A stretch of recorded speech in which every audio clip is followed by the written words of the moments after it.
Hello everyone, আসসালামু আলাইকুম। ভিডিওটি শুরু করছি দুপুর থেকে। আপনারা সবাই কেমন আছেন? আশা করি সবাই অনেক ভালো আছেন, যে যেখানে আছেন সুস্থ আছেন। এখানে হলো লিচু আনা হয়েছে, আর আব্দুল্লাহ আব্বু বলতেছিল যে আর মাত্র এক সপ্তাহ লিচু থাকবে। তো আমাদের অনেক লিচু পছন্দ, সেই জন্য আর কি আনা হয়েছে। আর এতদিনও অনেক খাওয়া হয়েছে, প্রচুর খেয়েছি এবছর আলহামদুলিল্লাহ।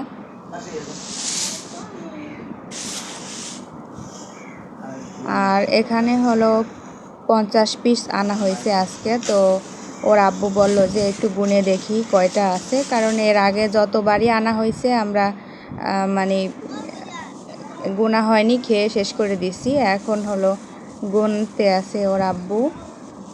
আর এই তো, আর এটা হলো ঈদের আগের দিনের ভিডিও। আর আমি হলো একটু শারীরিকভাবে অসুস্থ, মন খারাপ, তো এই কারণে আর কি ভিডিও ছাড়া হয়নি ইউটিউবে। তো এখন আর কি ভাবলাম যে এখন একটু সুস্থ আলহামদুলিল্লাহ। আসলে মন ভালো না থাকলে কোনো কিছুই করতে মনে চায় না, তো সেই কারণে আর কি কোনো ভিডিও করা হচ্ছে না তেমন একটা।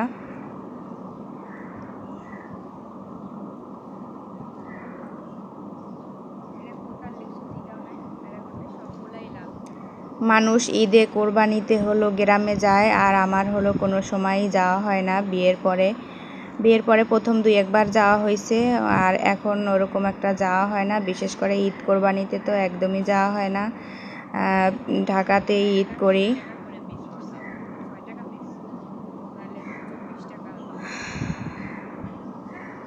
আর এই তো এখানে সব লিচুগুলো ছিঁড়া হয়ে গেছে, তো বলতেছিলাম যে এখন তো আমরা খাবোই, তো সবগুলোই ছিঁড়ে ছিঁড়ে গোনা হোক। তো এখানে হলো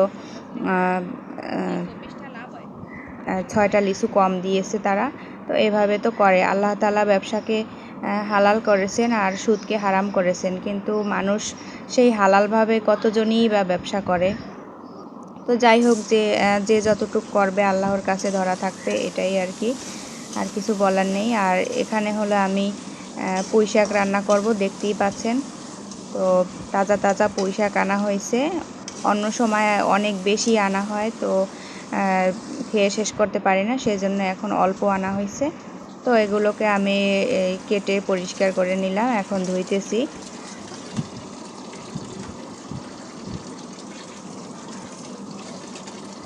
আর আমি হলো রান্না বসায় দিছি, এধারে চিংড়ি মাছ দিয়ে পুঁই শাক আলু দিয়ে রান্না করব, তো ওই কারণে আর কি চুলায় বসায় দিছি চিংড়ি মাছ, তারপরে পেঁয়াজ রসুন ওইগুলা হইতেছে। আর এই ফাঁকে আমি এখন শাক ধুয়ে নিতেছি। তো সবটা ভিডিও করা সম্ভব না, যেহেতু একাই আর কি ক্যামেরা ধরতে হয়, আবার কাজ করতে হয়। তো যতটা পারি আপনাদের সাথে শেয়ার করি, আশা করি কেউ বাজেভাবে নেবেন না। আর সবাই আমাকে সাপোর্ট করবেন, ভিডিওটি শেষ পর্যন্ত দেখবেন। ভিডিওটি যদি একটুও ভালো লেগে থাকে তাহলে অবশ্যই সবাই ভিডিওতে লাইক দিবেন, আমার চ্যানেলকে সাবস্ক্রাইব করবেন। আর আমরা হলো কোরবানি দিব না, যেহেতু শহরে থাকি, এখানে কোরবানি দেওয়া হয় না। আর আল্লাহ তাআলা আসলে আমাদের অতটা সামর্থ্য দেয়নি। মানুষের যদি সামর্থ্য থাকে, আল্লাহর রহমতে যা আছি ভালো আছি আলহামদুলিল্লাহ, তবে কোরবানি দেওয়া হয় না। আমাদের এখানে আত্মীয় স্বজন কেউ নাই, আর কোরবানি দেওয়ার মতো অতটা সামর্থ্য নাই। তবে আমরা যেরকম আছি ভালোই আছি। তো এইখানে হলো আমাদের গোশ কেনা হয়েছে। তো যেহেতু আমরা কোরবানি দিব না, তো কিনেই খেতে হবে, তো সে কারণে আর কি আব্দুল্লাহর আব্বু আগে থেকেই এখানে গরুর গোশত কিনে আনছিল। আর সেগুলোকে হলো এখন রাতের বেলা আমি একটু জাস্ট আর কি রান্না কিছুটা আগাইয়ে রাখবো, সেই কারণে আমি এখানে গরুর গোশত ধুয়ে নিয়েছি। আর এখন হলো সমস্ত মশলা দিয়ে দিলাম। আমি গোশতটা একবারে বসাবো, কোনো ঝামেলা ছাড়াই, যেহেতু রাতের বেলা। তো আমি এখানে পেঁয়াজ কুচি দিয়ে দিছি, এরপরে সমস্ত মশলাগুলো একে একে দিয়ে দিলাম। এখানে হলুদের গুঁড়ো, মরিচের গুঁড়ো, তারপরে আদা রসুন বাটা, আদা বাটা, তারপরে তেজপাতা, দারচিনি, লবঙ্গ এইগুলো দিয়ে দিয়েছি। আর হলো আমি দিয়ে দেব গোটা জিরা, তারপরে কালো গোলমরিচ।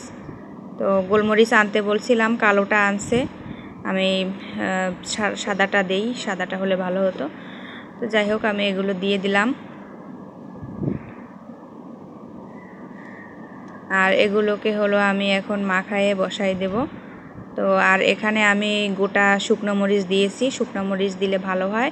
তো মরিচ বাটা দিলে ভালো হয়। আমার মা কাকিরা বিশেষ করে কুরবানির গোশ রান্না করার সময় মরিচ বাটা ইউজ করে, ওতে মানে গোশের স্বাদটা ভালো আসে, সেই কারণে। তো আমি গোটা মরিচ দিয়ে দিলাম, আমি তো মরিচ বাটতে পারি না।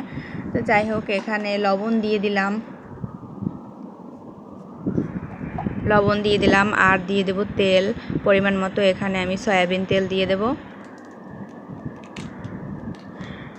আর তেলের আগে এখানে দিয়ে দিলাম হলো ধনিয়া গুঁড়া সচরাচর আমি খাই না, সেজন্য আমার মনে থাকে না। তো যেহেতু গোশ রান্না করতেছি, তো সেই কারণে আর কি দিয়ে দিলাম।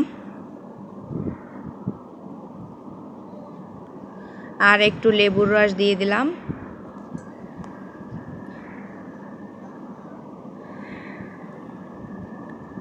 আর এখন দিয়ে দিতেছি আমি সয়াবিন তেল পরিমাণ মতো। এখানে আমি সকল মশলা একসঙ্গে ইউজ করছি। এখানে আমি হলো আমার আব্বুর রেসিপি ট্রাই করতেছি। মানে আমার আব্বু যদি কোনো বড় অনুষ্ঠান হয় তখন সে নিজের হাতে রান্না করে। তো 2-1 বার দেখেছি আর কি আমার আব্বুকে এরকম রান্না করতে। উনি বাহিরে থাকেন, তো সেই কারণে ছিল আর কি, ওই কারণে মানে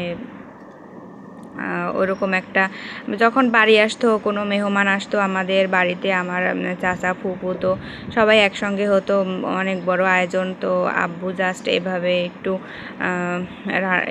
মাখাইয়া দিত সবগুলো একবারে, আর লোকেরা আর কি রান্না করতো। তো আমি আর কি সেইভাবে করে আর কি সব কিছু একসঙ্গে মাখাইয়া নিতেছি সহজের মধ্যে। আর আব্দুল্লাহ হলো ঘুমাইয়া গেছে, এখন হলো রাত 10টার মতো বাজে। তো আমি জাস্ট এটাকে একটু কষাইয়ে রেখে দেব, সেই কারণে। আর এখানে হলো পানি দিয়ে দিলাম, পরিমাণ মতো পানি দিয়ে এখন আমি চুলাতে বসাইয়ে দিলাম।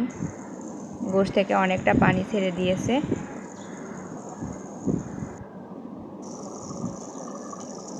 গরুর গোশ সিদ্ধ হতে অনেক টাইম লাগে। সব সময় আমি হলো কুকারে রান্না করি, তো এখন রাতের বেলা তো ওটা কুকারে রান্না করতে ইচ্ছা করতেছে না, যেহেতু রাত 10টা বেজে গেছে অলরেডি। আমি চুলাতেই বসায় দিছি। ধন্যবাদ সবাইকে ভিডিওটি দেখার জন্য। প্লিজ আমার চ্যানেলকে সাবস্ক্রাইব করবেন। নেক্সট টাইম অন্য কোনো ভিডিও নিয়ে হাজির হব। সে পর্যন্ত সবাই ভালো থাকবেন। আল্লাহ হাফেজ।